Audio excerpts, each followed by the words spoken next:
Cinematograph amendment bill 2023 है, ये बहुत लंबा समय लगा। 1952 के बाद 1981 में जब बड़ा संशोधन हुआ, उसके बाद लगभग 4 दशक बीत गए, लेकिन 4 दशकों में बहुत कुछ बदला है। फिल्में बनाने का तरीका भी और फिल्मों को पायरेसी के माध्यम से चुराने का तरीका भी और दिखाने का भी। जहां एक और बात चल रही है कि बड़े पर्दे पर, बड़ी स्क्रीन पर, नंबर ऑफ स्क्रीन्स बढ़े, वहीं इंटरनेट के माध्यम से आज विद इन फ्यू सेकेंड्स जो पायरेटेड आपका कंटेंट है उसको दुनिया के किसी भी हिस्से में पहुंचाया जा सकता है, कुछ सेकंड में भेजा जा सकता है, लेकिन किसी के सालों की मेहनत पर पानी फिर जाता है। किसी के धूप में अपना पसीना बहाने पर, किसी ने अपना खून पसीना बहाया है, उसकी सारी मेहनत पर पानी फेर जाता है। इसलिए सिनेमाटोग्राफ अमेंडमेंट बिल 2023 बहुत महत्वपूर्ण है। ये एक तरह से फिल्म जगत से जुड़े हुए एक छोटे से छोटा किरदार निभाने वाला स्क्रीन पर या स्क्रीन से पीछे, उसके अधिकारों को आप आज संरक्षण देने वाले हैं। आप उनके हितों के लिए एक बहुत बड़ा कदम उठाने वाले हैं और उसके लिए पूरा सदन एकजुट होकर साथ आया है। इसके लिए मैं आपका बहुत प्रशंसा भी करता हूं, आपका धन्यवाद भी करता हूं। माननीय उपसभापति जी, जैसा सदस्यों ने कहा कि कहने के लिए तो स्पॉट बॉय से लेके साउंड इंजीनियर से लेके एक मेकअप आर्टिस्ट से लेकर अब किसी ने खलनायक की बात भी कर दी, तो किसी ने स्क्रिप्ट राइटर, कोरियोग्राफर से लेके मेकअप आर्टिस्ट, सबकी बात। फिल्म पर्दे पर सही कहा किसी ने कि बड़े हीरो हीरोइन दिखते हैं, लेकिन उनके पीछे सैकड़ों लोगों की मेहनत लगी होती है और करोड़ों दर्शकों की भावनाएं उनके साथ जुड़ी होती हैं। और देश के कुछ हिस्सों में तो इतना फितूर रहता है कि फिल्म 8 बजे भी लगनी है तो सुबह 5 बजे जाके थिएटर के बाहर बैठ जाते हैं। ये तब होता है कि वर्षों वर्षों तक 1913 से लेकर आज 2023 तक भारतीय फिल्म जगत ने राजा हरिश्चंद्र से लेकर 2023 तक की यात्रा में बहुत सारी उपलब्धियां हमारी हैं। और एक बात मैं आप सबसे साझी जरूर करना चाहता हूं। आप सबसे मैं साझी इसलिए कर रहा हूं क्योंकि पिछले वर्ष जब मैंने सेंट्रल एशिया के कुछ यूथ लीडर्स का एक डेलीगेशन होस्ट किया, तो दिल्ली में हमने अपनी कल्चरल आइटम्स उनको दिखाने का प्रयास किया।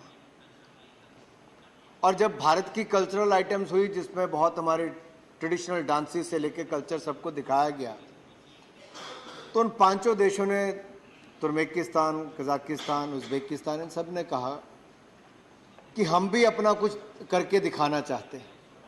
हमने कहा अतिथि है, इनको अवसर देना चाहिए। और जब मंच पर वो लोग आए तो उन्होंने आकर कोई अपने देश का गाना नहीं बजाया, उन्हें भारतीय फिल्मों के गानों को अपनी आवाज में गाया भी और संगीत भी दिया।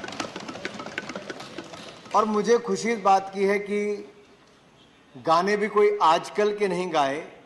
मिथुन चक्रवर्ती जी के जमाने में उन्होंने गाना क्या गाया, जिम्मी जिम्मी जिम्मी आजा आजा आजा। आप कल्पना कीजिए, आज की पीढ़ी जिनका जन्म उस समय नहीं हुआ होगा, आज भी जिम्मी जिम्मी जिम्मी आजा आजा आजा।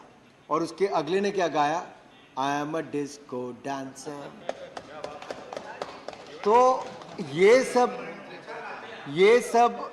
सब दिखाता है कि भारत की सॉफ्ट पावर की ताकत क्या है, और इसको और ताकत देने का काम आज ये महान सदन कर रहा है। इसलिए मैं आप सबका बहुत बहुत अभिनंदन करता हूं। ये भारत की सॉफ्ट पावर है। और जो सीट पर बैठी हैं वो आईयूए की अध्यक्ष भी हैं, हमारी उड़न परी के नाम से भी जानी जाती। मैं तो इतना कहूँगा, एक बार मैं फुटबॉल का विश्व कप देखने गया 2018 में रशिया में, तो वहाँ पे इंडियन को देख के तो सीधे वो कहते हैं, राज कपूर के ज़माने से शुरू करते हैं, मेरा नाम जोकर के समय से। ये इम्पैक्ट है हमारी फिल्म इंडस्ट्री का। ये हमारे देश की कला, संस्कृति, साहित्य को, यहाँ के समाज का चित्रण दुनिया भर में करती है और हमें अपनी इस ताकत को समझना होगा। And India being a country of story tellers, we have all the ingredients, I'll say, to become the content hub of the world, and India should emerge as the content hub of the world. Mr. Reddy ने अभी कहा, Mr. Nanda ने कहा, बहुत सारे GVL Narasimha Rao ji ने कहा कि हमारे कुछ क्षेत्र में, विशेष तौर पर साउथ इंडिया में, टेक्नोलॉजी का उपयोग करके अब फिल्मों का एक बहुत विशाल स्तर किया गया है। अब केवल यहीं तक नहीं, आज विश्व की बड़ी से बड़ी पिक्चरों का पोस्ट प्रोडक्शन काम हिंदुस्तान में होता है। एवीजीसी सेक्टर, जो एनिमेशन, विजुअल इफेक्ट्स, ग्राफिक्स और कॉमिक्स, ये सेक्टर बहुत बड़ा ग्रो कर रहा है। तो हमें कुल मिलाकर फिल्म जगत को एक बहुत बड़े अवसर के रूप में देखना चाहिए और एक बहुत बड़ी ताकत के रूप में देखना चाहिए। मैं चेयरपर्सन सर इतना ही कहना चाहूंगा कि जब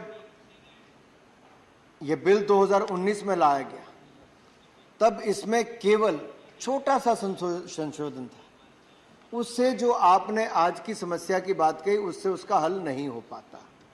इसको वापस स्टैंडिंग कमेटी में भेजा गया।